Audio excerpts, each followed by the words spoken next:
Hello दोस्तों, इस video में आप सीखेंगे कि जब आपके पास मिश्रित भिन्नें यानी मिक्स्ड फ्रैक्शंस इस तरह से होती हैं तो उन्हें कैसे कैलकुलेट करते हैं। एक स्टूडेंट ने ये क्वेश्चन रिक्वेस्ट किया था, तो ये है। अब देखो, जब भी आपके पास ऐसे क्वेश्चंस होते हैं तो आपको करना क्या है, इसका ध्यान रखिए। यहाँ पर आप देख सकते हैं कि कुछ जो नंबर्स हैं वो तो सीधे नंबर्स हैं जिनको हम कहते हैं इंटीजर्स यानी पूर्णांक, और कुछ नंबर्स हैं जो कि हैं फ्रैक्शंस में यानी भिन्न में। तो हम इनको अलग अलग कर देंगे। तो जो इंटीजर्स हैं उनको अलग करते हैं, यानी 3 - 2 + 9। तो जो ये नंबर हैं पूरे पूरे, यहाँ से 3, यहाँ से -2, यहाँ से 9, इसको अलग कर दिया है। जैसा उनके सामने चिन्ह है वही चिन्ह यहाँ पर आएगा, ठीक है। अब बाकियों को अलग कर देंगे। तो इस एक बात का ध्यान रखना, जो चिन्ह यहाँ पर ये माइनस है ना, तो ये -2 के साथ भी है और ये 5/6 के साथ भी है, दोनों के साथ है। ये जो प्लस है ये 9 के साथ भी है और ये इसके साथ भी है।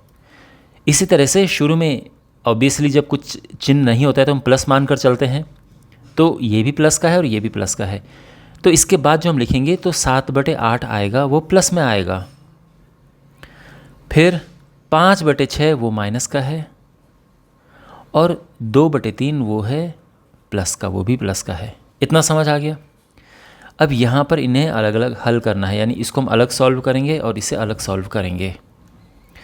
तो इस वाले हिस्से में क्या होगा, सिंपल कैलकुलेशन होती है। तो जब भी आपके पास एक से ज़्यादा प्लस माइनस इस तरह से होते हैं तो क्या क्या हिसाब होता है।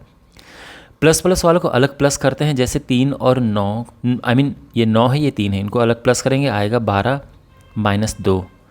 यहाँ पर जो है सबसे पहले तो हमें एलसीएम लेना है, उसके बाद आगे का प्रोसेस होगा। जैसे हम भिन्नों को हल करते हैं तो एलसीएम, यानी यहाँ पे 8 है, 6 है और 3 है, इसका एलसीएम लेना है।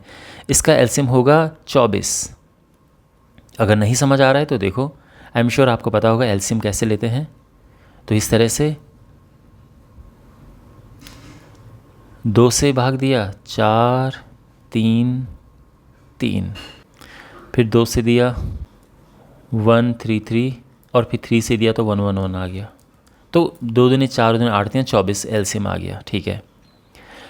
अब यहाँ पे क्या होता है, 8 3 24 और 3 से 21।